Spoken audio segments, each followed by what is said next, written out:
kasalanan ba na bago kami kinasal sa simbahan ng asawa ko ay ikinasal muna kami sa sibil?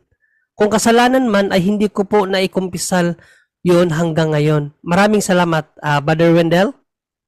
Ay, malinaw naman yun sa Catechism of the Catholic Church na yung sa civil at live-in ay public sinner, no? Dahil ang tawag niyan yung katuparan sa unang Timoteo kapitulo 4 versikulo 1, 3. Yun ang pre-love movement na ang espiritu ay nagsasabi na sa huling mga araw may mga taong humihiwalay sa paniniwala, nakikinig sa aral ng demonyo, nagbabawal sa pag-aasawa. Yun ang ginagamit sa ibang sikta laban sa vow of celibacy.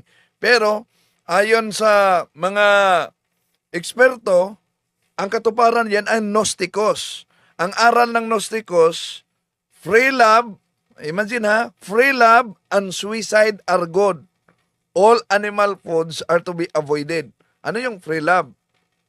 Yun ang pwede kang mag-live-in, pwede kang sex before marriage, basta wag lang yung sa simbahan. Kaya pwede namang ikumpisal yon. Ang ano niya, ang concern niya, Brother Wendell, nakasal na sila sa simbahan, Brother Wendell, pero hindi pa raw niya naikumpisal yung kasal nila sa civil. So ano yung advice natin doon, Brother Wendell? So kung nakalimutan niya na naikumpisal yon, ang naturang kasalanan, ikumpisal niya talaga. At hindi lang siya, pati na yung partner niya.